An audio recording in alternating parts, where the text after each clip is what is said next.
Di hari terpenting dalam karierku, aku pergoki suamiku check-in dengan selingkuhannya di hotel yang sama. Tanpa pikir panjang, semua kartu ATM dan kreditnya langsung kubekukan. Ini adalah awal dari pembalasan seorang istri yang dikhianati. Sebelum mulai, jangan lupa untuk menekan tombol like dan subscribe. Ikuti ceritaku sampai akhir dan komen dari kota mana tempat sahabat menonton agar aku tahu sejauh mana ceritaku telah sampai. Aroma kopi Arabica yang baru diseduh menguar lembut di udara, bercampur dengan wangi roti panggang yang khas. Dari sudut ruang makan mereka yang menghadap taman kecil, Mentari bisa melihat embun pagi masih bergelayut di pucuk-pucuk daun. Pagi itu terasa sempurna, sama seperti pagi-pagi lainnya dalam 5 tahun pernikahannya dengan Indra. Sebuah kesempurnaan yang ia bangun dengan susah payah, bata demi bata, di atas fondasi cinta dan kepercayaan. Di hadapannya, laptop menyala menampilkan deretan slide presentasi yang nyaris rampung. Angka, grafik, dan proyeksi strategi pemasaran untuk kuartal berikutnya tertata rapi. Sebagai manajer regional di sebuah perusahaan multinasional, Mentari terbiasa dengan tekanan. Namun kali ini berbeda.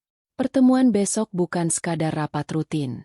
Pak Santoso, CEO dari kantor pusat, akan turun langsung ke daerah. Ini adalah panggungnya. Sebuah kesempatan emas yang bisa melontarkannya ke posisi direktur. Sebuah jabatan yang sudah lama ia incar. Masih sibuk, sayang. Suara bariton yang hangat itu menyentak lamunannya. Indra berdiri di belakangnya. Kedua tangannya mendarat lembut di bahu Mentari, memijatnya pelan. Ia menunduk, mengecup puncak kepala istrinya. Jangan terlalu tegang. Kamu itu yang terbaik. Pak Santoso pasti terkesan. Mentari tersenyum, menyandarkan kepalanya sejenak ke dada bidang suaminya. Aku cuma mau semuanya sempurna. Mas, ini kesempatan besar. Dan kamu akan meraihnya. Bisik Indra, suaranya penuh keyakinan. Aku siapkan sarapanmu. Ya?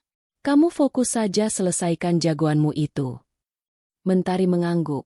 Matanya kembali tertuju pada layar. Inilah Indra yang ia kenal dan cintai. Suami yang selalu mendukung, yang menjadi penenang di tengah badai ambisinya. Sementara Mentari adalah mesin penggerak dalam rumah tangga mereka. Indra adalah pelumasnya.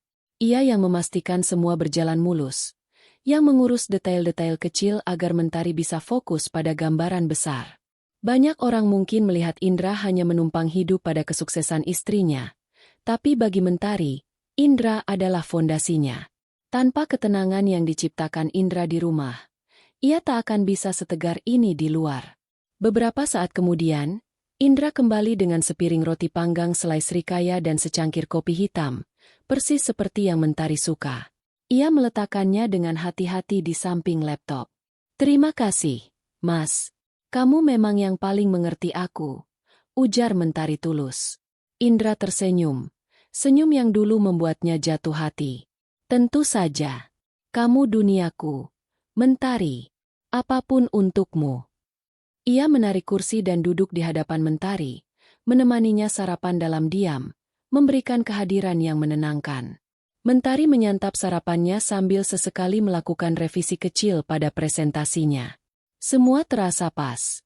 Kehidupan yang mapan, karir yang menanjak, dan suami yang penuh cinta. Surga kecilnya terasa begitu nyata dan kokoh. Ia sama sekali tidak tahu bahwa di balik senyum sempurna suaminya, sebuah retakan besar telah terbentuk dan siap menghancurkan segalanya. Hari itu, pagi yang sempurna hanyalah sebuah menuju neraka yang paling mengerikan. Hotel Grand Majestic menjulang megah di jantung distrik bisnis Jakarta. Fasadnya yang terbuat dari kaca dan baja berkilauan di bawah matahari pagi, memancarkan aura kemewahan dan kekuasaan.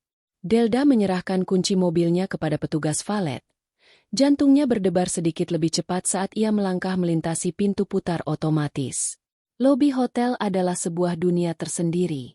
Lantai marmernya yang mengilap memantulkan cahaya dari lampu kristal raksasa yang menggantung di langit-langit yang tinggi. Aroma bunga lili segar bercampur dengan wangi parfum mahal dan aroma kopi dari kafe di sudut ruangan. Suasananya sibuk namun terkendali. Orang-orang berbusana necis, Pria dengan setelan jas mahal dan wanita dengan tas tangan bermerek, berlalu lalang dengan langkah pasti. Suara sepatu mereka beradu dengan lantai menciptakan irama yang khas. Delda menarik napas dalam-dalam, mencoba menyerap energi tempat itu. Disinilah keputusan-keputusan penting dibuat, di mana nasib perusahaan-perusahaan besar ditentukan. Dan hari ini, ia akan menjadi bagian dari itu. Ia melirik jam. Masih 45 menit sebelum pertemuannya dengan Adrian Wijoyo. Terlalu cepat untuk naik ke ruang rapat pribadi yang sudah ia pesan. Ia memutuskan untuk duduk di kafe lobi, memesan segelas air mineral, dan mencoba menenangkan pikirannya untuk terakhir kali. Ia memilih meja di sudut yang agak tersembunyi di balik sebuah pilar marmer besar dan tanaman hias yang rimbun. Dari sana, ia bisa mengamati seluruh lobi tanpa terlalu menarik perhatian. Ia mengeluarkan tabletnya, membuka kembali file presentasinya. Angka-angka proyeksi pendapatan, grafik pertumbuhan pengguna, strategi pemasaran 5 tahun ke depan.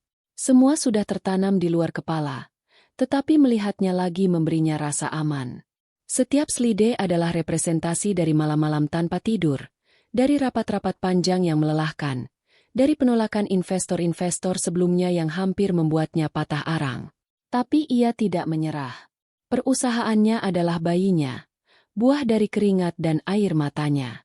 Adrian Wijoyo adalah harapan terbesarnya. Seorang investor legendaris yang dikenal jeli melihat potensi. Jika ia berhasil meyakinkan Adrian, itu bukan hanya tentang mendapatkan dana, tetapi juga tentang pengakuan, tentang validasi bahwa semua pengorbanannya tidak sia-sia. Ponselnya bergetar. Sebuah pesan dari Jovan. Semoga berhasil, cintaku. Hancurkan mereka. Aku di sisimu. Sebuah senyum kecil tersungging di bibir Zelda. Ia mengetik balasan singkat. Terima kasih. Aku mencintaimu. Lalu kembali fokus pada tabletnya. Ia merasa siap. Optimisme memenuhi dirinya, menyingkirkan sisa-sisa keraguan. Ini adalah harinya. Dunia ada dalam genggamannya. 20 menit berlalu dalam keheningan yang produktif. Delda sudah menutup tabletnya, merasa lebih dari siap. Pikirannya jernih, dan setiap kata yang akan ia ucapkan nanti sudah tersusun rapi di benaknya. Ia menyesap air mineralnya. Matanya tanpa sadar menyapu pemandangan lobi yang sibuk. Dan saat itulah ia melihatnya.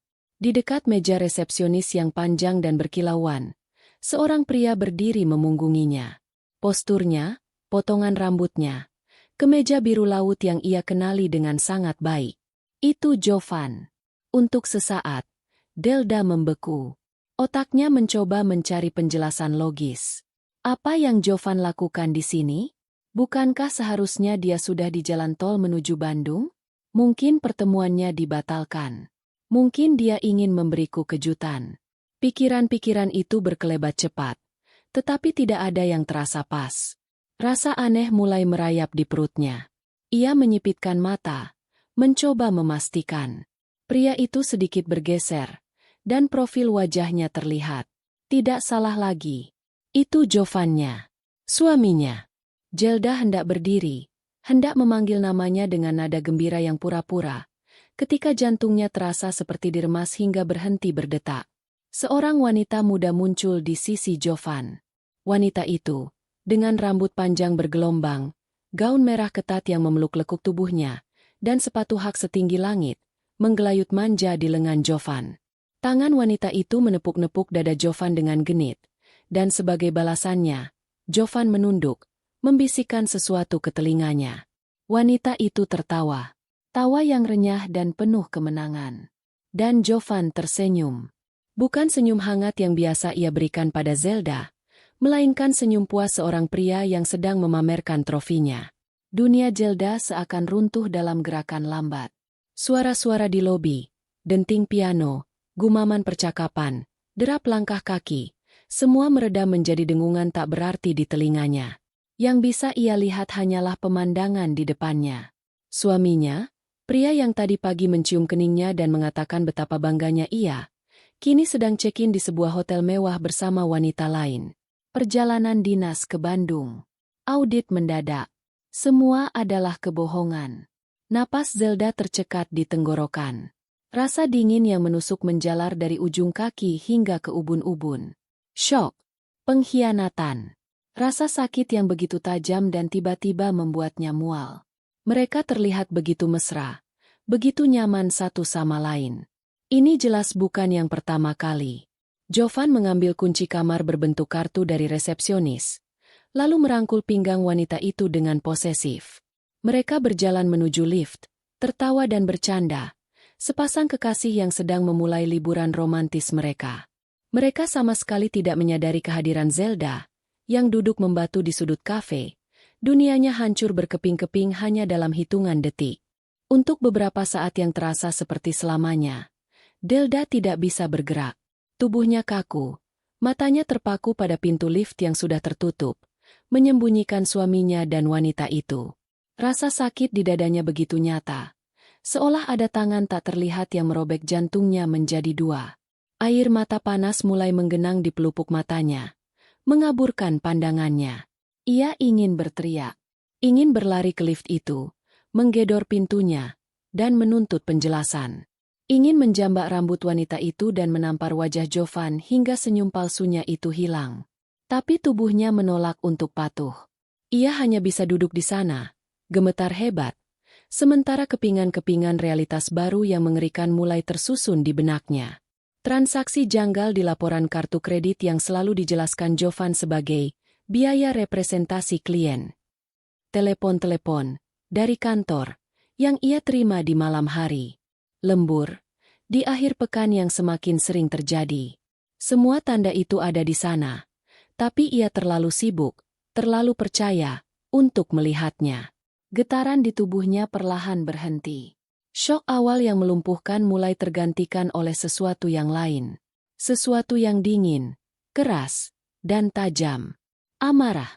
Bukan amarah yang meledak-ledak, melainkan amarah dingin yang membakar pelan-pelan, membekukan air matanya sebelum sempat jatuh. Ia telah dibodohi, dikhianati. Pria yang ia percaya untuk mengelola keuangan mereka, pria yang ia dukung penuh, telah menggunakan uang hasil kerja kerasnya untuk membiayai perselingkuhannya. Di hotel yang sama, di hari terpenting dalam karirnya. Penghinaan ini terasa lebih menyakitkan daripada pengkhianatan itu sendiri. Insting mengambil alih. Logika dan profesionalismenya, yang selama ini menjadi senjatanya di dunia bisnis, kini berbalik menjadi perisai bagi hatinya yang hancur. Ia tidak akan hancur. Tidak di sini. Tidak sekarang. Tangannya yang masih sedikit gemetar meraih ponsel di atas meja. Ia tidak membuka daftar kontak untuk menelepon Jovan. Ia juga tidak membuka aplikasi pesan untuk melabrak wanita itu. Jarinya dengan mantap menekan nomor customer service prioritas dari bank tempat ia menyimpan sebagian besar asetnya. Panggilan itu tersambung dalam 2 dering. Selamat pagi, layanan nasabah prioritas. Dengan Sinta bisa dibantu. Suara ramah di seberang sana menyapa. Zelda menarik napas dalam-dalam, mengendalikan suaranya agar terdengar tenang dan berwibawa, seperti seorang CEO yang sedang memberikan instruksi, bukan seorang istri yang hatinya baru saja dicabik-cabik. Selamat pagi. Nama saya Zelda Kirania. Ucapnya, suaranya terdengar sangat jernih, tanpa sedikit pun getaran. Saya ingin melaporkan kemungkinan penyalahgunaan kartu. Baik. Ibu Zelda, bisa sebutkan nomor nasabah atau nomor kartu Anda untuk verifikasi. Zelda menyebutkan serangkaian angka dengan lancar. Setelah beberapa detik verifikasi, petugas itu kembali. Baik, Ibu Zelda, data sudah terverifikasi. Kartu mana yang ingin Ibu laporkan? Semuanya, jawab Zelda dengan dingin. Saya minta Anda untuk memblokir permanen semua kartu debit dan kartu kredit tambahan atas nama Jovan Gunardi. Efektif saat ini juga. Ada jeda sejenak di seberang sana. Blokir permanen, Ibu? Bukan sementara. Permanen, tegas Zelda. Alasannya keamanan. Saya curiga kartu-kartu tersebut sedang disalahgunakan. Tolong proses segera. Baik, Ibu. Mohon tunggu sebentar. Zelda menunggu. Tatapannya kosong menembus keramaian lobi. Setiap detik terasa seperti 1 jam. Ia bisa mendengar suara ketikan keyboard di telepon. Akhirnya, suara petugas itu kembali. Sudah kami proses, Ibu Delda. Semua kartu atas nama Bapak Jovan Gunardi yang terhubung dengan rekening Anda sudah berhasil diblokir secara permanen. Beliau tidak akan bisa melakukan transaksi apapun lagi. Rasa puas yang kejam dan singkat menjalari Zelda. Ini baru langkah pertama. Terima kasih banyak atas bantuannya. Ia menutup telepon dan meletakkan ponselnya kembali di meja. Tangannya sudah tidak gemetar lagi. Amarah dingin itu telah memberinya fokus yang luar biasa. Ia melirik jam tangannya. 10 menit lagi menuju pertemuannya. Hatinya mungkin telah menjadi puing, tetapi kerajaannya tidak akan ia biarkan ikut runtuh. Tepat pukul 10 kurang 5 menit, seorang pria berusia akhir 30-an berjalan ke arah kafenya. Pria itu, Adrian Wijoyo, tampak persis seperti di foto-foto majalah bisnis. Tinggi, berwibawa, dengan setelan jas abu-abu gelap yang dijahit sempurna dan sorot mata yang tajam seolah bisa menembus pikiran lawan bicaranya. Asisten Zelda, yang sudah menunggu di dekat lobi, segera menghampiri dan mengarahkan Adrian ke meja Delda. Melihat investornya mendekat, Delda bangkit berdiri. Ia memaksakan seulas senyum profesional di wajahnya. Senyum yang terasa kaku dan asing. Semua emosi pribadi, sakit hati, amarah, kekecewaan, ia dorong paksa ke sudut terjauh di dalam benaknya, menguncinya di sana. Untuk 2 jam ke depan, ia bukan Zelda sang istri yang dikhianati. Ia adalah Delda Kirania, CEO dan pendiri Zenith Corp. Pak Adrian, selamat pagi. Terima kasih sudah meluangkan waktu. Sapa Zelda, mengulurkan tangannya. Jabat tangannya kuat dan mantap. Pagi, Bu Delda. Senang akhirnya bisa bertemu langsung, balas Adrian, membalas jabat tangannya dengan sama kuatnya. Matanya mengamati Delda dengan saksama. Mereka berjalan bersama menuju ruang rapat pribadi di lantai mezanin. Ruangan itu sudah disiapkan dengan sempurna. Proyektor, layar, air mineral, dan buku catatan. Begitu pintu tertutup, Delda langsung mengambil alih kendali. Tidak ada basa-basi yang bertele-tele. Ia tahu investor seperti Adrian menghargai efisiensi. Baik, Pak Adrian, jika Bapak tidak keberatan, saya akan langsung mulai. Selama 90 menit berikutnya, Delda melakukan presentasi terbaik dalam hidupnya. Energi yang seharusnya ia gunakan untuk menangis dan meratap, ia salurkan menjadi kekuatan. Amarahnya menjadi bahan bakar untuk ketajamannya.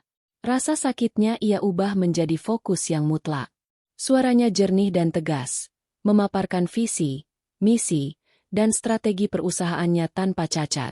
Ia menguraikan data pasar yang rumit menjadi penjelasan yang sederhana dan meyakinkan. Ia menjawab setiap pertanyaan tajam dari Adrian dengan data yang akurat dan argumen yang tak terbantahkan. Ia tidak hanya mempresentasikan sebuah bisnis, ia memancarkan keyakinan, kekuatan, dan ketahanan. Adrian Wijoyo mendengarkan dengan saksama. Ia telah melihat ratusan presentasi dari para pendiri startup. Banyak yang bagus, beberapa luar biasa. Tapi ada sesuatu yang berbeda pada wanita di hadapannya ini. Ada intensitas yang membara di sorot matanya. Semacam api yang dingin namun sangat kuat. Profesionalismenya tidak bercela. Tetapi Adrian bisa merasakan ada badai emosi yang terkendali di baliknya. Ia tidak tahu apa itu. Tetapi hal itu membuatnya semakin terkesan. Wanita ini bukan hanya cerdas, ia seorang pejuang. Ketika Delda sampai pada slide terakhir dan menutup presentasinya, keheningan menyelimuti ruangan. Ia menatap Adrian, siap untuk pertanyaan pamungkas atau bahkan penolakan. Adrian bersandar di kursinya, jemarinya bertaut di depan dada. Ia menatap Delda selama beberapa detik. Tatapannya sulit diartikan. Presentasi yang sangat kuat, Bu Delda, katanya akhirnya. Nadanya datar namun tulus. Anda punya visi yang jelas dan pemahaman yang mendalam tentang pasar. Tim saya akan meninjau kembali proposal ini, dan saya akan menghubungi Anda dalam 2 hari ke depan.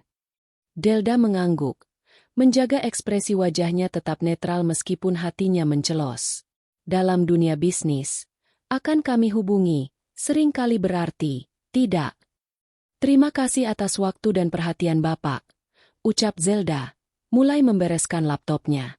Ia berhasil melewati ini. Ia tidak pingsan, tidak menangis, tidak hancur. Ia telah berdiri tegak di atas puing-puing hatinya dan bertarung demi impiannya. Apapun hasilnya nanti, setidaknya untuk hari ini, ia tidak kalah. Zelda berjalan keluar dari ruang rapat dengan langkah yang terukur, punggungnya tegak lurus, ekspresinya tenang seperti permukaan danau di pagi hari.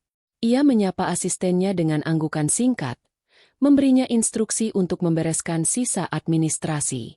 Tidak ada seorang pun yang bisa menebak bahwa di balik topeng profesionalismenya, sebuah badai sedang mengamuk. Ia tidak menunggu lift. Ia memilih menuruni tangga dari lantai mezanin, membutuhkan gerakan fisik untuk menyalurkan sebagian kecil energi gelisah yang terperangkap di dalam dirinya. Setiap langkah di atas karpet tebal meredam suara, kontras dengan kekacauan di dalam benaknya. Saat tiba kembali di lobi utama yang ramai, ia sengaja tidak melirik ke arah resepsionis atau lift. Ia tidak ingin mengambil risiko melihat pemandangan yang menghancurkan hatinya untuk kedua kali. Ia berjalan lurus menuju pintu keluar. Udara dingin dari pendingin ruangan terasa menusuk kulitnya. Di luar, panas dan kelembapan Jakarta langsung menyergapnya.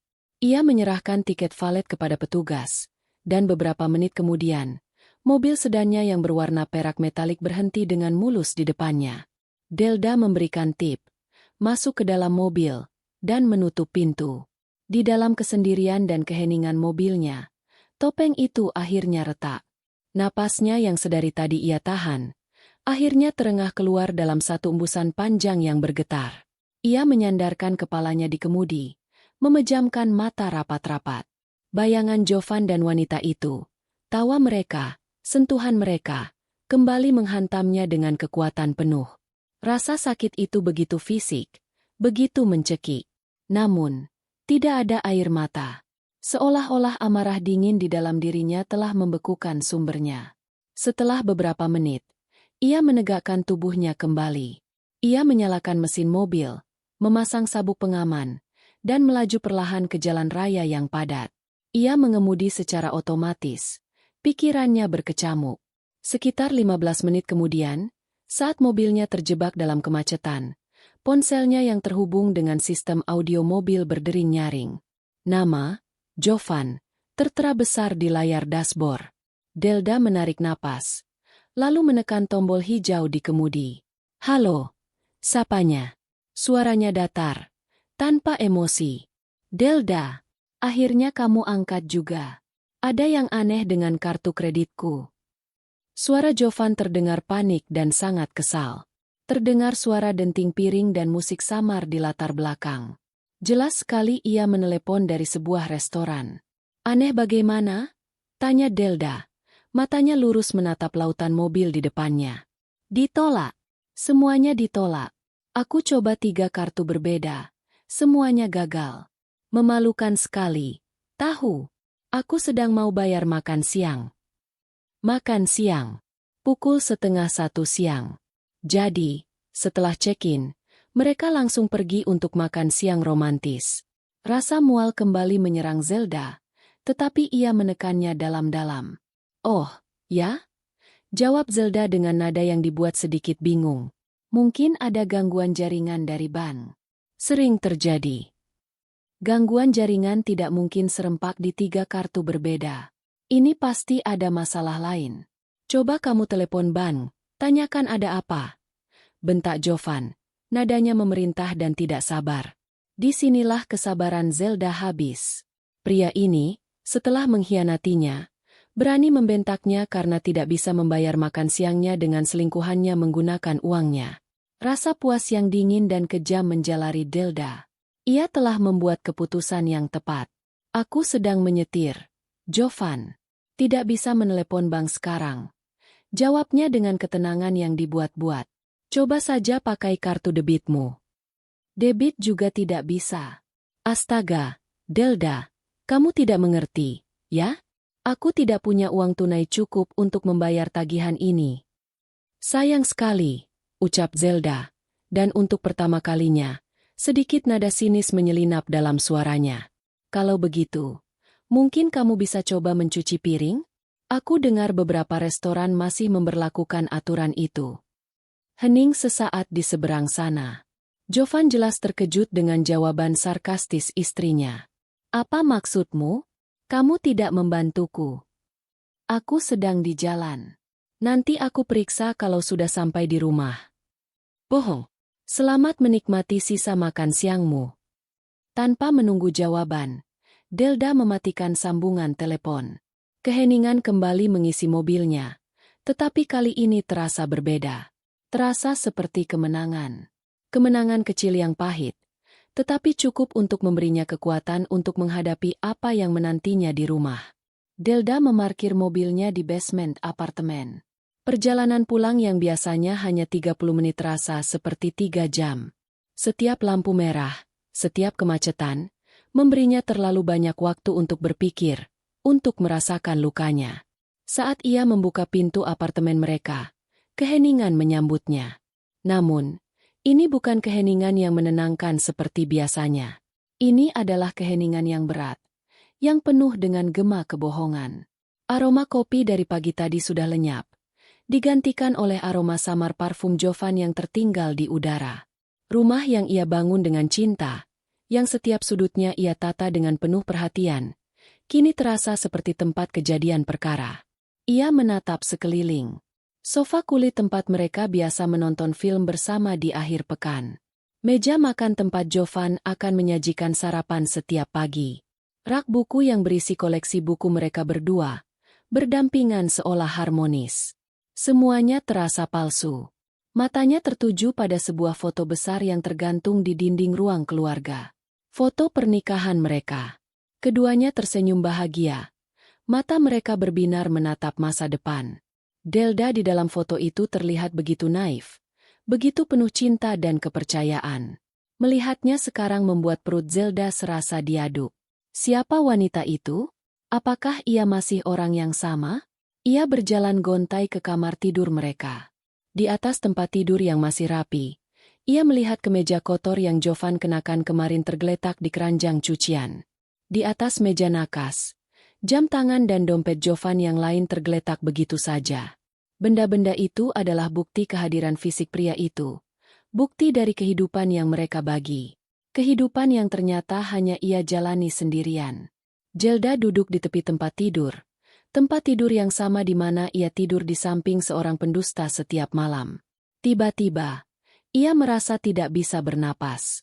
Dinding-dinding kamar seakan merapat, menghimpitnya. Setiap kenangan indah yang pernah terjadi di ruangan ini kini ternoda. Malam-malam penuh tawa, percakapan intim hingga larut malam, semua terasa seperti adegan dalam sebuah sandiwara yang menyedihkan, dan hanya ia satu-satunya penonton yang tidak tahu bahwa semua itu hanyalah akting. Ia bangkit, berjalan menuju lemari pakaian yang besar. Tangannya membuka sisi lemari milik Jovan. Deretan kemeja mahal, setelan jas, dan kaos kasual tergantung rapi. Semua ini, ia yang membelikannya. Hadiah ulang tahun, hadiah perayaan keberhasilan, atau sekadar karena ia ingin melihat suaminya tampil menawan. Betapa bodohnya dia. Ia telah mendandani pria itu dengan hasil kerja kerasnya, hanya agar pria itu bisa tampil memukau di depan wanita lain. Rasa lelah yang luar biasa tiba-tiba menghantamnya, lebih melelahkan dari kerja 3 hari 3 malam tanpa tidur. Ini bukan hanya lelah fisik, tapi lelah jiwa. Ia merasa kosong. Rumah ini bukan lagi tempatnya berlindung. Rumah ini adalah monumen pengkhianatan Jovan. Setelah duduk dalam keheningan yang menyiksa selama hampir 1 jam, Delda bangkit. Kesedihan yang melumpuhkan itu perlahan surut, digantikan kembali oleh amarah dingin yang memberinya tujuan. Ia tidak bisa hanya duduk dan meratapi nasibnya. Ia butuh jawaban. Ia butuh bukti. Ia butuh tahu seberapa dalam dan seberapa lama kebohongan ini telah berlangsung. Ia berjalan ke ruang kerja kecil di sudut apartemen. Tempat laptop Jovan tergeletak di atas meja dalam mode tidur. Dengan tangan yang mantap, ia membukanya. Sebuah layar login muncul, meminta kata sandi.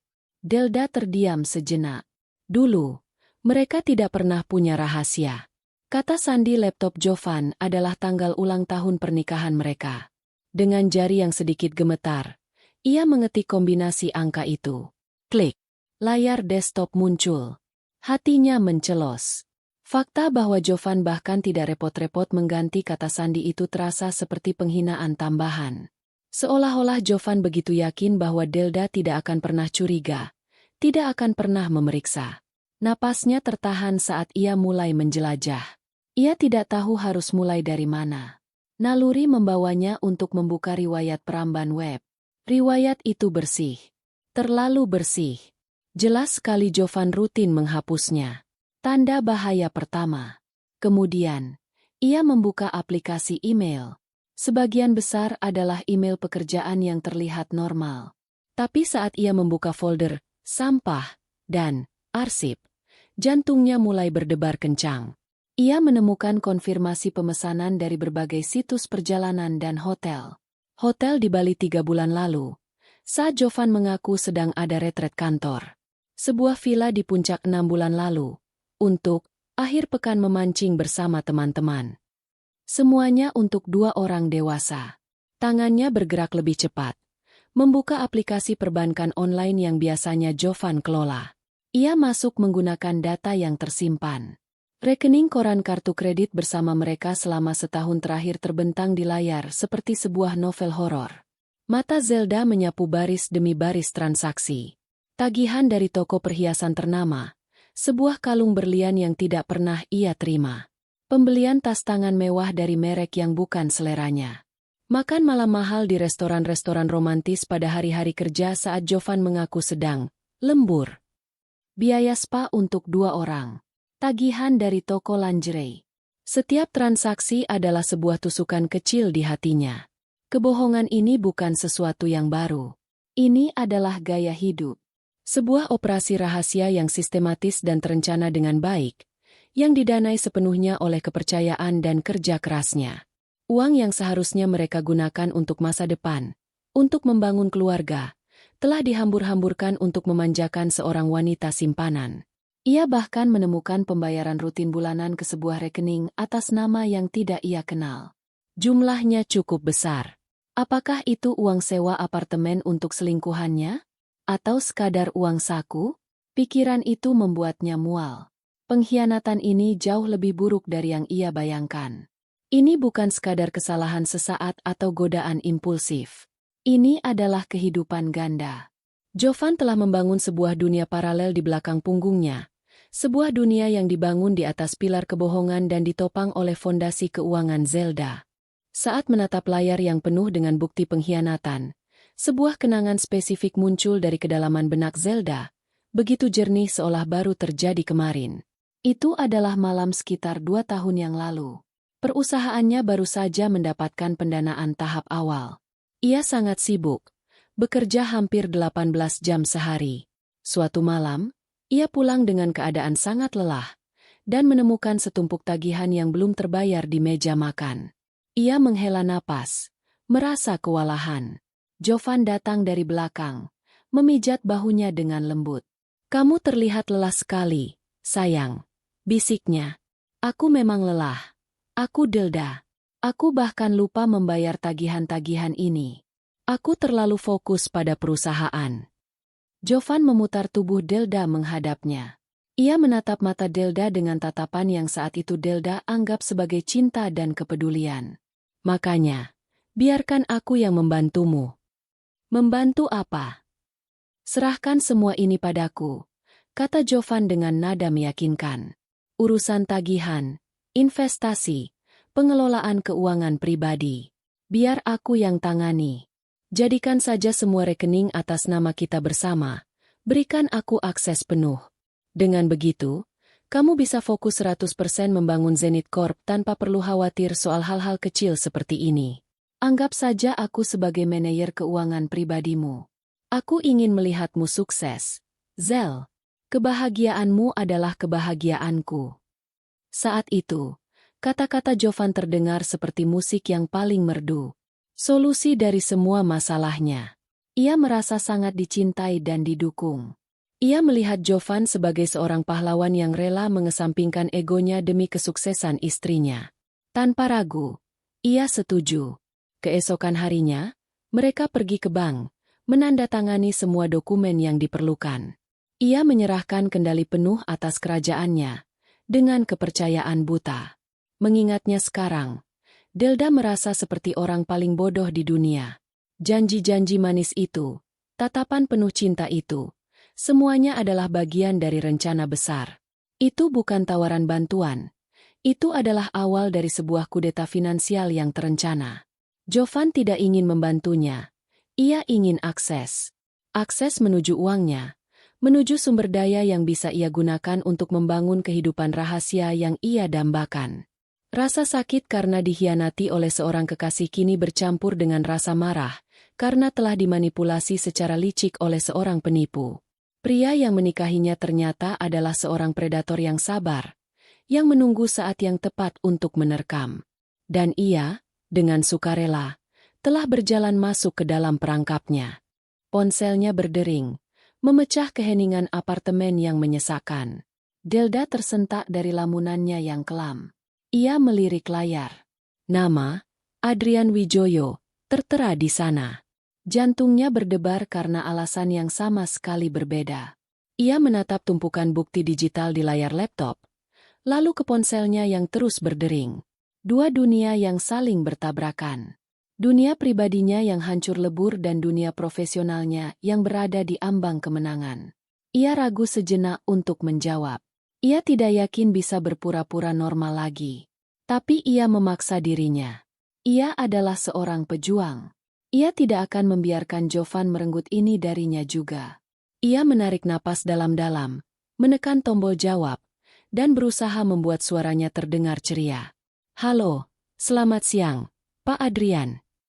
Selamat siang, Bu Delda. Maaf mengganggu di luar jam kerja. Suara bariton Adrian terdengar di seberang sana. Saya harap saya tidak menelepon di waktu yang tidak tepat. Tentu tidak, Pak. Ada yang bisa saya bantu? Ya. Saya tahu saya bilang akan memberi kabar dalam 2 hari. Tapi setelah berdiskusi singkat dengan tim inti saya, kami semua sepakat. Kami tidak perlu menunggu selama itu. Delda menahan napas. Kami sangat terkesan dengan visi Anda, Bu Delda. Zenith Corp memiliki potensi yang luar biasa, dan kami yakin Anda adalah orang yang tepat untuk memimpinnya. Lanjut Adrian. Kami setuju untuk berinvestasi. Bahkan, kami ingin menawarkan nilai investasi 20% lebih tinggi dari yang Anda ajukan dalam proposal. Untuk sesaat, Delda tidak bisa berkata-kata. Ini adalah berita yang ia impikan selama bertahun-tahun. Ini adalah validasi. Ini adalah tiket menuju Liga Utama. Seharusnya ia melompat kegirangan, berteriak, atau setidaknya menangis bahagia. Tapi yang ia rasakan hanyalah kehampaan yang aneh. Kemenangan besar ini terasa jauh, teredam oleh rasa sakit pengkhianatan yang begitu dekat dan nyata. Ia berhasil menaklukkan dunia. Tetapi ia pulang ke sebuah kerajaan yang kosong dan penuh kebohongan. Bu Delda, Anda masih di sana. Suara Adrian menyadarkannya. Ya, maaf, Pak. Jawab Zelda tergagap, berusaha mengumpulkan sisa-sisa kekuatannya. Saya tidak tahu harus berkata apa. Ini berita yang luar biasa. Terima kasih banyak atas kepercayaan Bapak. Anda pantas mendapatkannya, kata Adrian. Tim saya akan menghubungi Anda besok pagi untuk membahas detail dan memulai proses due diligence. Baik, Pak. Sekali lagi, terima kasih. Panggilan itu berakhir. Delda meletakkan ponselnya. Ia menatap kosong ke dinding. Ia telah menang. Ia mendapatkan semua yang ia inginkan dalam karirnya. Tapi tidak ada Jovan di sisinya untuk merayakan. Pria yang seharusnya menjadi orang pertama yang ia hubungi, kini mungkin sedang tertawa di kamar hotel bersama wanita lain, tidak menyadari bahwa pestanya akan segera berakhir. Pada saat itu, sesuatu di dalam diri Delda berubah. Kehampaan itu mulai terisi kembali, bukan dengan kesedihan, tetapi dengan resolusi yang sekeras baja. Ia akan mengambil kemenangan ini. Ia akan mengambil perusahaannya. Ia akan mengambil kembali hidupnya. Dan ia akan melakukannya sendirian. Badai mungkin baru saja dimulai, Tetapi ia tidak akan membiarkannya menenggelamkan kapalnya. Ia sendiri yang akan menjadi kaptennya. Malam itu, Delda tidak tidur. Ia menghabiskan waktu di ruang kerjanya, bukan untuk meratapi nasib, melainkan untuk mempersenjatai diri. Dengan ketelitian seorang ahli strategi perang, ia mengumpulkan setiap bukti digital pengkhianatan Jovan. Setiap tagihan kartu kredit, setiap konfirmasi pemesanan hotel, setiap transaksi mencurigakan, ia unduh dan simpan dalam sebuah folder khusus yang ia beri nama, Operasi Keadilan. Ia membuat salinan di cloud dan di sebuah flash disk terenkripsi. Ia tidak akan membiarkan ada celah sedikit pun bagi Jovan untuk mengelak. Pagi menjelang, Delda tidak merasa lelah. Amarah dan adrenalin menjadi bahan bakarnya. Ia mandi, mengenakan setelan kerja yang nyaman namun tetap terlihat berwibawa, lalu membuat kopi untuk dirinya sendiri. Aroma kopi yang dulu terasa menenangkan, kini terasa seperti aroma persiapan perang. Apartemen itu sunyi, setiap sudutnya terasa menunggu ledakan yang tak terhindarkan. Sekitar pukul 10 pagi, suara kunci dimasukkan ke lubang pintu terdengar. Pintu terbuka dengan kasar, dan Jovan masuk dengan langkah tergesa. Wajahnya masam seperti cuka. Ia melemparkan tas kerjanya ke lantai dengan bunyi gedebuk yang keras. Sama sekali tidak menyadari atmosfer dingin yang menyambutnya. Delda sedang berdiri di dekat dapur, memegang cangkir kopinya dengan kedua tangan. Ia tidak mengatakan apa-apa, hanya menatap suaminya dengan sorot mata yang tenang dan tajam. "Akhirnya kamu di rumah juga," sembur Jovan, bahkan sebelum melepas sepatunya. Ia tidak menyapa, tidak bertanya kabar, langsung melompat ke sumber kekesalannya. "Sudah kamu urus masalah kartu kredit itu? Liburanku jadi berantakan total gara-gara itu. Memalukan. Liburanku, bukan perjalanan dinasku. Sebuah kesalahan kecil yang fatal." Delda mencatatnya dalam hati. "Aku kira kamu ada audit mendadak di Bandung," sahut Zelda. Suaranya terdengar sangat tenang, hampir tanpa nada. Jovan tampak sedikit terkejut dengan ketenangan istrinya. Tetapi amarahnya lebih mendominasi. "Itu dibatalkan di menit-menit terakhir. Aku putuskan untuk ambil cuti saja sekalian. Tapi semua jadi hancur karena kecerobohanmu mengurus keuangan." Delda meletakkan cangkirnya di atas meja. Ia melipat kedua tangannya di depan dada. "Jadi, ini salahku?" "Tentu saja. Siapa lagi?" tantang Jovan, berjalan mendekat. Wajahnya memerah karena kesal. "Aku sudah bilang, serahkan urusan itu padaku. Tapi lihat, sekalinya ada masalah, kamu tidak bisa diandalkan sama sekali. Seharusnya dari semalam kamu telepon bank." Pria itu berdiri di hadapannya, menyalahkannya atas masalah yang ia ciptakan sendiri, tanpa sedikit pun rasa bersalah atas pengkhianatannya. Ia begitu arogan, begitu terbiasa dilayani dan dimaklumi, hingga ia buta terhadap kenyataan bahwa dunianya akan segera runtuh. Zelda hanya menatapnya, membiarkan keheningan menggantung di antara mereka. Keheningan itu membuat Jovan semakin tidak nyaman. Ia bisa merasakan ada sesuatu yang salah, tetapi egonya terlalu besar untuk melihatnya. "Kenapa kamu diam saja? Kamu tidak merasa bersalah?" desak Jovan. Delda menarik napas pelan. "Ini saatnya. Aku tidak diam, Jovan. Aku sedang memberimu kesempatan terakhir untuk jujur." Jovan mengerutkan kening. "Jujur? Jujur soal apa? Aku sudah bilang apa adanya." Delda tersenyum tipis. Sebuah senyum yang tidak mencapai matanya. Senyum yang membuat bulu kuduk Jovan meremang. "Baiklah kalau begitu," ucap Delda pelan. Ia berjalan santai ke sofa dan duduk, menyilangkan kakinya.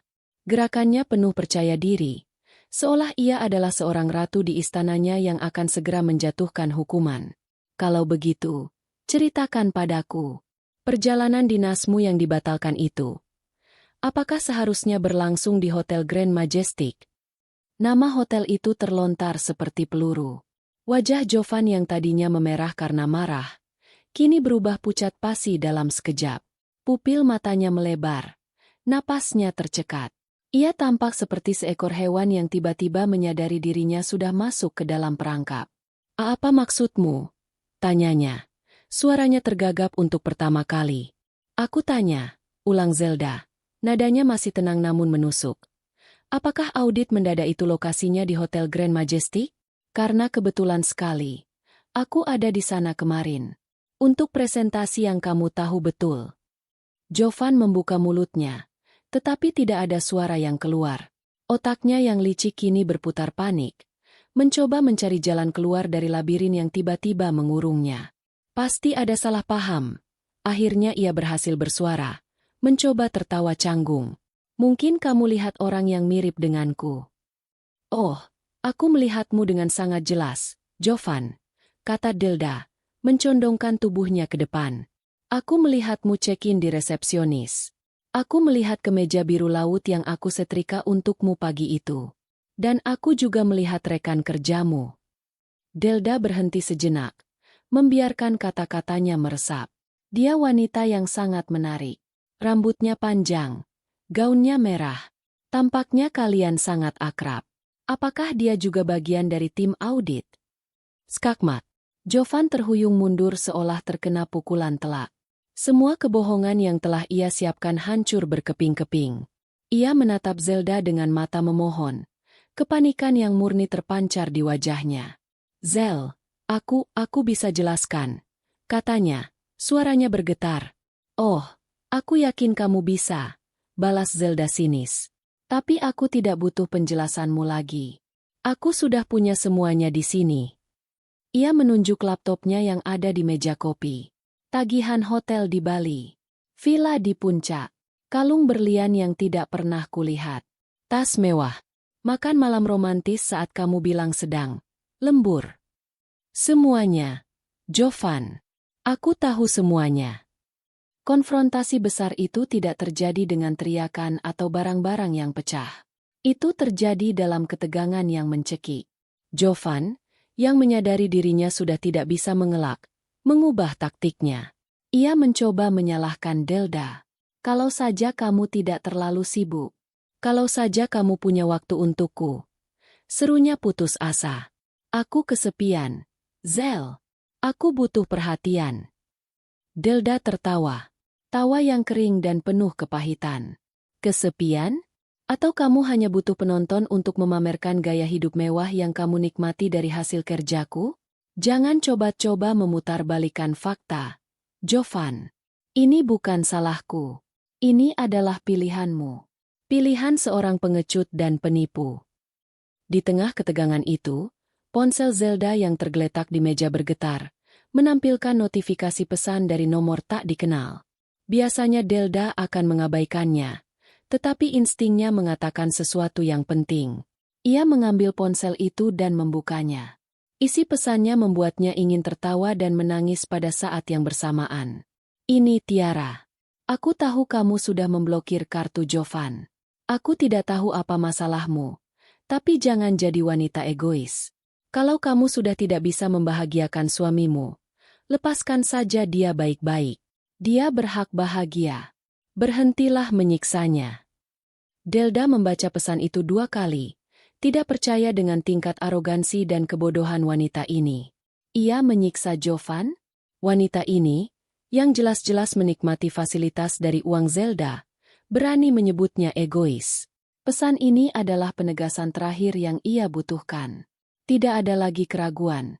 Tidak ada lagi ruang untuk belas kasihan. Ia menatap Jovan yang masih berdiri dengan wajah pucat. Sepertinya, rekan kerja MU sedang mencarimu.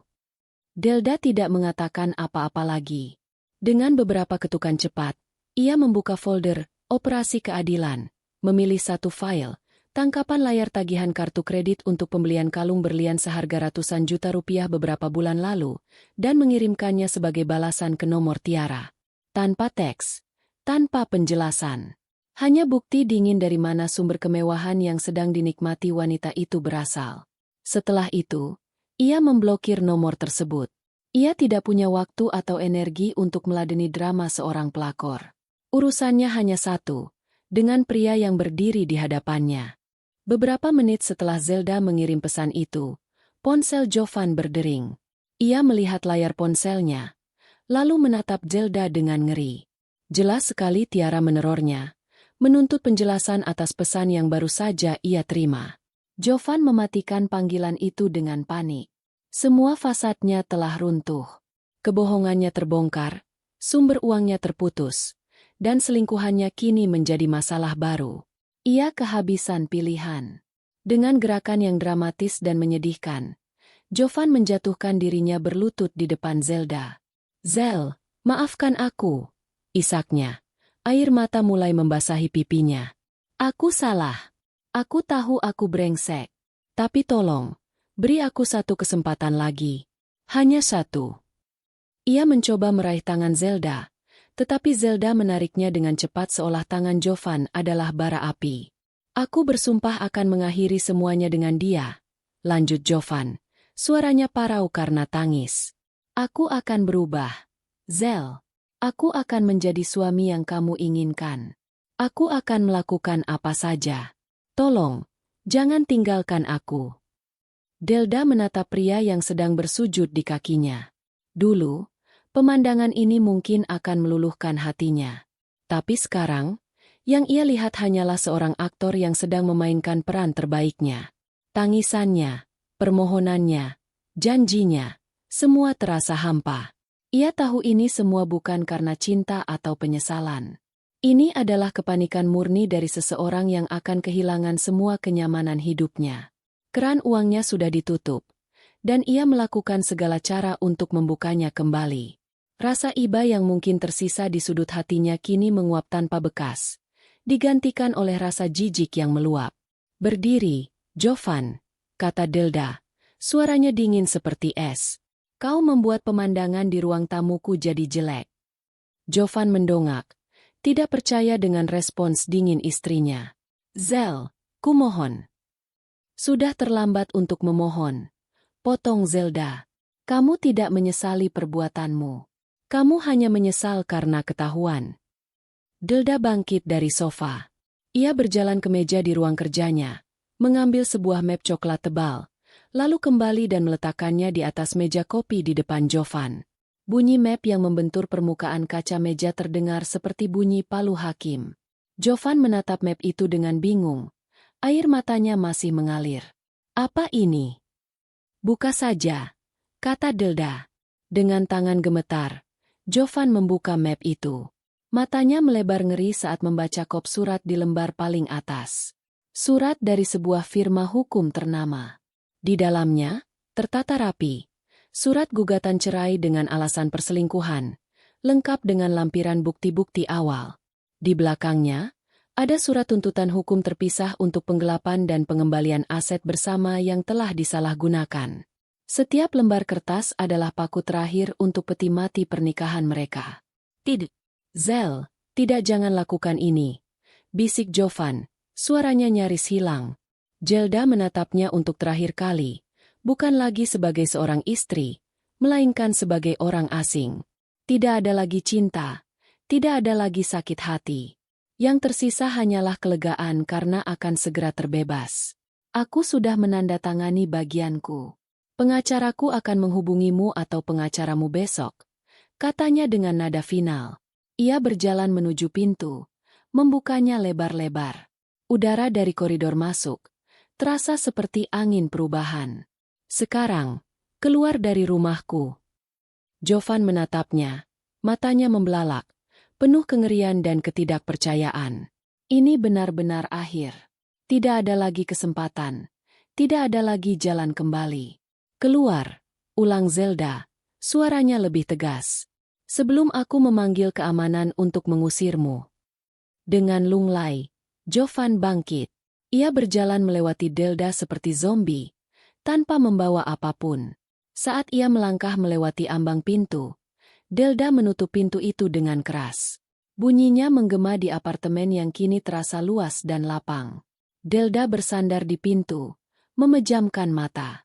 Badai telah berlalu. Yang tersisa kini adalah puing-puing yang harus ia bersihkan. Tapi untuk pertama kalinya dalam 24 jam terakhir, ia bisa bernapas dengan lega. Setelah pintu tertutup di belakang Jovan, keheningan yang total dan mutlak menyelimuti apartemen. Zelda tetap bersandar di pintu selama beberapa menit, membiarkan realitas dari apa yang baru saja terjadi meresap sepenuhnya. Tidak ada teriakan, tidak ada tangisan. Hanya keheningan yang berat, seolah apartemen itu menahan napas bersamanya. Perlahan, ia melepaskan diri dari pintu dan berjalan menyusuri apartemennya. Rumah ini, yang selama beberapa jam terakhir terasa seperti penjara kenangan buruk, kini terasa berbeda. Terasa seperti miliknya lagi. Kehadiran Jovan yang menyesakkan telah lenyap, dan untuk pertama kalinya, Delda bisa merasakan ruang untuk bernapas. Ia tidak merasakan kesedihan yang menusuk, melainkan semacam kehampaan yang aneh, bercampur dengan kelegaan yang luar biasa. Rasanya seperti baru saja menjalani operasi besar untuk mengangkat tumor ganas. Prosesnya menyakitkan, dan kini tubuhnya terasa lemah dan kosong, tetapi ia tahu ia baru saja menyelamatkan hidupnya sendiri. Delda memulai proses pembersihan. Bukan dengan sapu atau kain pel, tetapi dengan tekad untuk menghapus setiap jejak fisik Jovan dari hidupnya. Ia mengambil kantong sampah besar dari dapur dan mulai dari kamar tidur. Semua pakaian Jovan, kemeja-kemeja mahal, setelan jas, kaos kasual, ia cabut dari lemari dan ia jejalkan ke dalam kantong tanpa perasaan. Sepatu, jam tangan, parfum, semua benda yang pernah ia anggap sebagai bagian dari kehidupan bersama mereka, kini tak lebih dari sampah. Ia bekerja dengan efisiensi yang dingin dan metodis, bergerak dari satu ruangan ke ruangan lain. Buku-buku Jovan di rak, perlengkapan golf di sudut ruangan, bahkan sikat gigi di kamar mandi. Tidak ada yang terlewat. Saat ia selesai, 4 kantong sampah besar berdiri di dekat pintu, seperti monumen bisu dari kehidupan yang telah berakhir. Ia menelepon petugas kebersihan gedung dan meminta mereka untuk segera mengambil dan membuangnya. Ia bahkan tidak ingin melihatnya lagi. Malam itu, ia memesan makanan, sesuatu yang sudah lama tidak ia lakukan. Ia makan sendirian di meja makan yang terasa terlalu besar, dalam keheningan. Tidak ada obrolan basa-basi, tidak ada televisi yang menyala. Hanya ia dan pikirannya. Ia memikirkan 8 tahun yang telah ia sia-siakan, kepercayaan yang telah ia berikan, dan cinta yang ternyata hanya satu arah. Namun, alih-alih meratap, ia merasakan sebuah kesadaran baru muncul. Ia tidak hancur. Ia terluka. Ya, sangat terluka. Tapi ia tidak hancur. Wanita yang memergoki suaminya selingkuh kemarin pagi bukanlah wanita yang sama dengan yang duduk di sini malam ini. Wanita ini telah melewati api dan keluar menjadi lebih kuat, lebih keras, dan jauh lebih bijaksana. Badai telah usai, dan kini saatnya membangun kembali. Keesokan paginya, tim hukum Adrian Wijoyo menghubunginya, persis seperti yang dijanjikan. Proses due diligence, pemeriksaan mendalam terhadap keuangan dan operasi perusahaan, dimulai. Bagi banyak pendiri startup, ini adalah fase yang paling menegangkan dan menakutkan. Setiap dokumen akan dibedah, setiap angka akan dipertanyakan.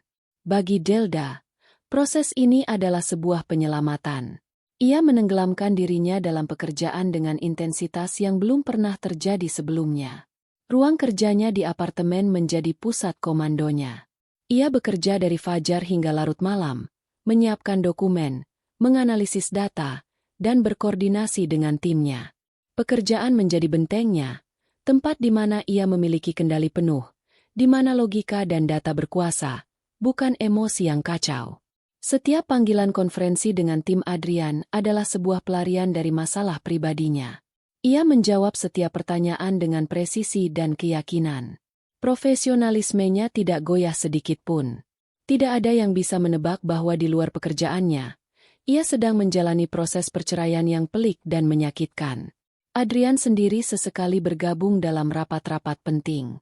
Ia mengamati Delda dengan kekaguman yang semakin besar. Ia melihat seorang pemimpin yang tangguh, cerdas, dan sangat berdedikasi. Ia bisa merasakan bahwa wanita ini tidak hanya menjalankan sebuah bisnis. Ia sedang membangun sebuah kerajaan, bata demi bata, dengan tangan dan pikirannya sendiri. Suatu sore, setelah rapat virtual yang panjang, Adrian meneleponnya secara pribadi. "Kerja yang luar biasa hari ini, Bu Delda," katanya. Nadanya terdengar lebih santai dari biasanya. Tim saya sangat terkesan dengan keteraturan data dan transparansi Anda. Terima kasih, Pak. Kami hanya berusaha memberikan yang terbaik, jawab Delda.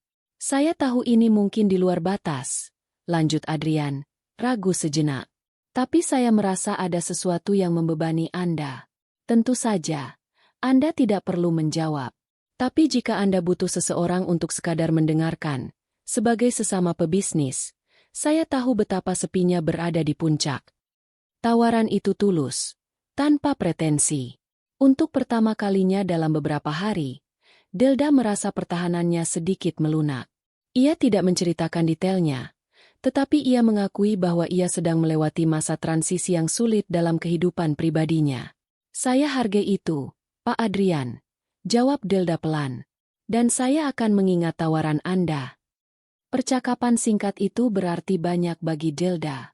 Di tengah kekacauan, sebuah uluran tangan dari orang yang tak terduga memberinya sedikit kehangatan dan pengakuan bahwa ia tidak sepenuhnya sendirian. Saat Zelda sedang fokus membangun kembali karirnya, Jovan tidak tinggal diam. Setelah diusir dari apartemen, dunianya benar-benar terbalik. Tanpa akses ke uang, tanpa tempat tinggal yang nyaman, dan dengan selingkuhan yang kini terus-menerus menuntut pertanggungjawaban, ia menjadi putus asa. Ia memulai kampanye untuk mendapatkan simpati. Ia menelepon orang tua Delda, menangis terseduh-seduh, menceritakan versi cerita di mana ia adalah korban dari seorang istri gila kerja yang mengabaikannya. Ia menghubungi teman-teman bersama mereka, menyebar fitnah bahwa Delda berselingkuh dengan investor barunya. Ia mencoba segala cara untuk merusak reputasi Zelda dan memposisikan dirinya sebagai pihak yang teraniaya. Ponsel Zelda terus-menerus berdering. Panggilan dari ibunya yang cemas, pesan dari teman-teman yang bingung dan meminta klarifikasi. Awalnya, ini sangat mengganggunya. Merasa dunianya kembali diserang. Namun, Delda memutuskan untuk tidak terlibat dalam perang lumpur Jovan. Ia mengirim satu pesan singkat yang sama kepada semua orang yang bertanya. Terima kasih atas perhatian kalian. Ini masalah pribadi antara aku dan Jovan yang sedang diselesaikan melalui jalur hukum. Aku harap kalian bisa menghargai privasiku saat ini. Lalu, ia mengubah nomor teleponnya. Tiara juga tidak menyerah begitu saja. Setelah beberapa hari tidak mendapat respons dari Jovan yang kini tak bisa lagi membiayai gaya hidupnya, ia mulai meneror Zelda. Pesan-pesan penuh amarah dan makian masuk ke media sosial Delda. Ia bahkan mencoba datang ke kantor Zenith Corp, tetapi dihentikan oleh keamanan. Delda menangani semua itu dengan ketenangan yang menakutkan. Ia tidak membalas. Ia hanya mendokumentasikan setiap pesan dan setiap upaya gangguan sebagai bukti tambahan untuk pengacaranya. Ia memperlakukan gangguan mereka seperti gangguan nyamuk di tengah malam, mengganggu, tetapi tidak akan menghentikannya dari tujuannya. Ia terlalu sibuk membangun masa depannya untuk membuang waktu melihat ke masa lalu yang kotor. 1 bulan kemudian, proses due diligence selesai dengan hasil yang cemerlang. Hari penandatanganan kesepakatan investasi pun tiba. Acara itu diadakan di kantor firma hukum Adrian, sebuah ruangan di lantai atas gedung pencakar langit dengan pemandangan kota Jakarta yang spektakuler. Delda datang sendirian, mengenakan gaun berwarna biru tua yang simpel namun elegan. Ia merasa tenang dan sangat fokus. Saat ia menandatangani dokumen-dokumen tebal itu, ia tidak hanya mengamankan masa depan perusahaannya, tetapi juga menandai akhir dari babak lama dalam hidupnya dan awal dari sesuatu yang baru. Setelah semua formalitas selesai, Adrian mendekatinya dengan 2 gelas sampanye. Untuk Zenith Corp, kata Adrian, mengangkat gelasnya. Dan untuk awal yang baru, balas Zelda, tersenyum tulus untuk pertama kalinya setelah sekian lama. Mereka berdiri di dekat jendela besar, menatap kota yang terbentang di bawah mereka. Saya tidak pernah meragukan Anda sedetik pun, kata Adrian pelan. Matanya menatap Zelda, bukan lagi sebagai mitra bisnis, tetapi sebagai seorang pria yang mengagumi seorang wanita. Kekuatan Anda luar biasa. Terkadang, kita tidak tahu seberapa kuat kita sampai menjadi kuat adalah satu-satunya pilihan yang kita punya. Jawab Delda, mengutip sebuah pepatah. Malam itu, ia mengadakan perayaan kecil bersama tim intinya di sebuah restoran. Mereka adalah orang-orang yang telah berdiri di sisinya, yang percaya padanya bahkan saat ia meragukan dirinya sendiri. Melihat wajah-wajah mereka yang penuh semangat dan optimisme, Delda merasa hatinya dipenuhi rasa syukur. Ia telah kehilangan seorang suami, tetapi ia memiliki sesuatu yang jauh lebih berharga. Sebuah tim, sebuah visi, dan sebuah tujuan. 6 bulan berlalu. Proses perceraian Zelda akhirnya selesai. Berkat bukti-bukti yang tak terbantahkan, ia memenangkan gugatan itu dengan mudah. Pengadilan memutuskan bahwa Jovan bersalah dan harus mengembalikan sebagian aset yang telah ia salah gunakan. Jovan menghilang dari kehidupannya, meninggalkan jejak utang dan reputasi yang hancur. Tiara pun meninggalkannya begitu sumber keuangannya kering. Delda tidak lagi tinggal di apartemen lama. Ia menjualnya, beserta semua kenangan pahit di dalamnya. Dengan sebagian dari keuntungan pribadinya, ia membeli sebuah gria tawang, penthouse, baru di pusat kota. Apartemen itu modern, lapang, dengan jendela-jendela besar yang membingkai pemandangan kota. Ia menatanya sendiri, sesuai dengan seleranya, tanpa campur tangan siapapun. Suatu sore, ia berdiri di balkon apartemen barunya, memegang segelas anggur.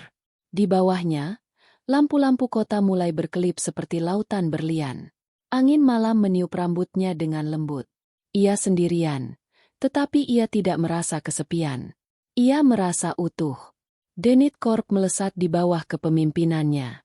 Hubungannya dengan Adrian berkembang menjadi persahabatan yang solid, didasari oleh rasa saling menghormati, dengan potensi untuk menjadi sesuatu yang lebih di masa depan. Tapi Zelda tidak terburu-buru. Ia menarik napas dalam-dalam, menghirup udara kebebasan. Ia telah melewati neraka dan kembali lagi. Pengkhianatan itu tidak menghancurkannya. Sebaliknya, itu telah menempanya menjadi versi dirinya yang paling kuat. Ia bukan lagi hanya seorang CEO. Ia adalah seorang ratu yang telah membangun kembali kerajaannya dari puing-puing. Dan dari istananya yang baru di atas awan, ia menatap masa depan yang terbentang luas, siap untuk menaklukkannya.